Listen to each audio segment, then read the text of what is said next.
Alright guys, we are starting section 2 of chapter 3. This is solving inequalities using addition and subtraction. We're just going to be working on one-step inequalities, so this should be a review from 7th grade and hopefully come very easy for you. First thing I have is a definition.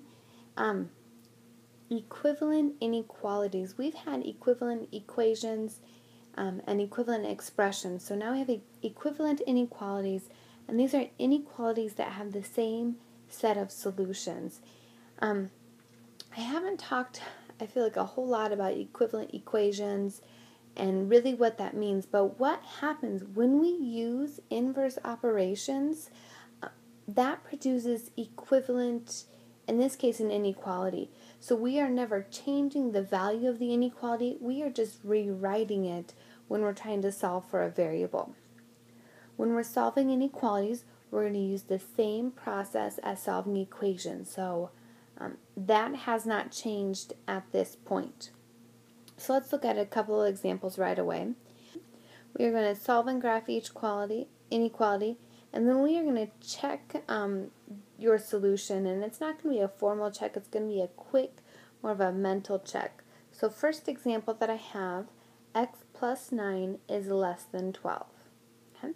One-step inequality. The first thing that we're going to do is we still want to have that variable by itself. So to do that, we're going to use inverse operations and subtract 9 from both sides. Okay. When we do that, our 9's cancel, and we have x. Make sure you bring the inequality straight down. Do not replace it with an equal sign, because that's pretty easy to do. X is less than 3. Now that we have that, we can graph our inequality. We always want to graph, so create your number line. Again, I just need to see 3 numbers, so I'm going to put the number 3 in, 1 above, 1 below. I need to determine, is this an open or a closed circle? And looking at the inequality symbol, it is going to be a open circle on 3. And again, since my variable is on the left-hand side, I am looking for all values less than 3. So we're going to go to the left. The way that you would check your solution is you would pick a number that's part of your graph. So let's pick the number 2 right here. It's part of a graph, and we're saying that is the solution. So what happens, we should plug in 2 into our inequality here, and it should make a true statement. So if I write 2 is less than 3, is that a true statement? Yes, it is. So then I have graphed the correct part of my number line. Sometimes it's easy to make your arrow go in the wrong direction. Next example, 7 is less than or equal to x plus 3. Continuing to use inverse operations, so the first thing that we need to do is subtract 3 from both sides. My 3's cancel. Now I have 4 is less than or equal to x. Even before I start graphing, I need to have that variable on the left-hand side, so I'm going to flip everything around.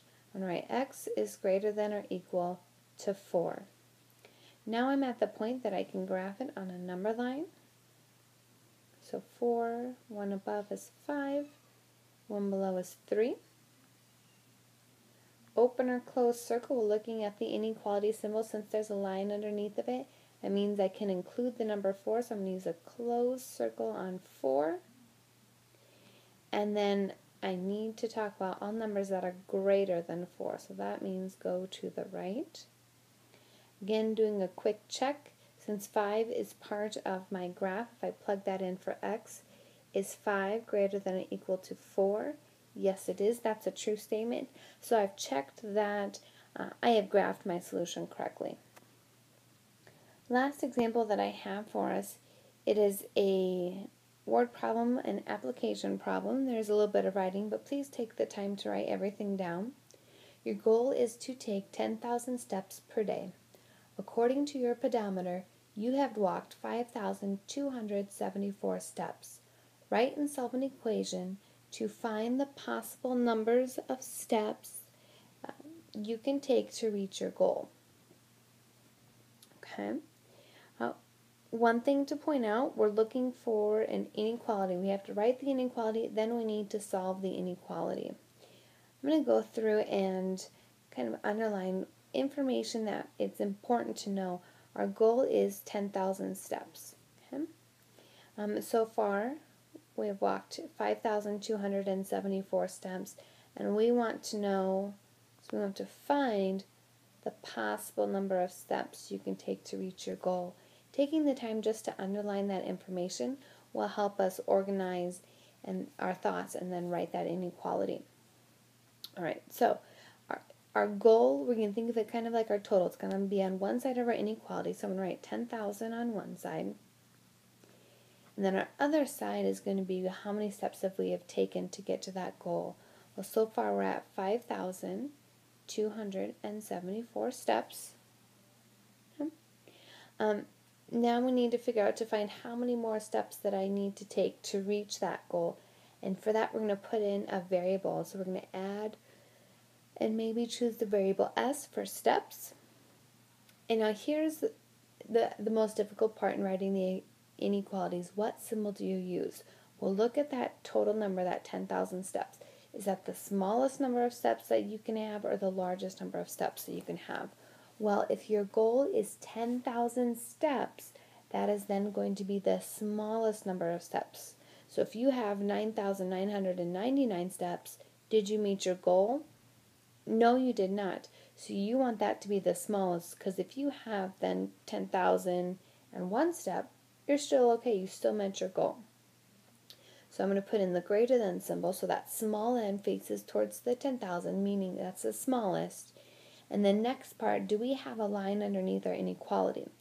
Well, if our goal is to take 10,000 steps, that means we can include. So if we're right at 10,000, did we meet our goal? Yes. So we are going to put the line underneath of it because we can include that number. And then now that our inequality is written, we can just go ahead and solve. So by subtracting 5,274 from both sides,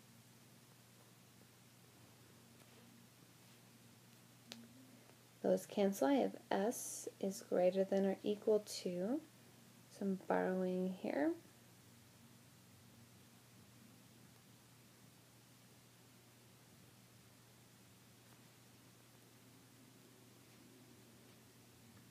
So you have s is greater than or equal to 4,726.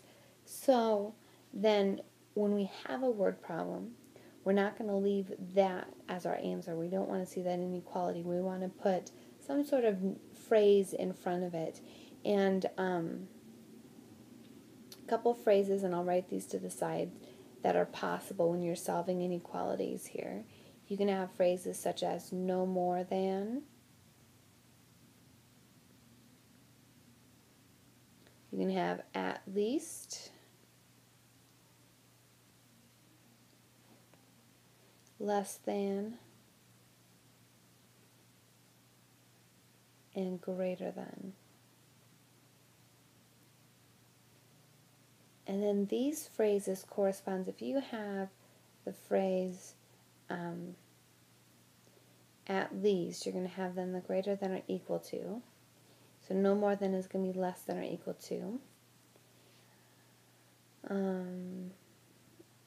Less than is the less than symbol, and then greater than is the greater than symbol.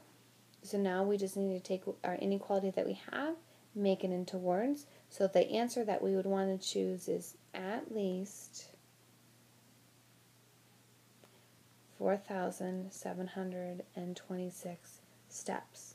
That means we can take more than that steps, but if we do less, then we have not met our goal. This is our answer.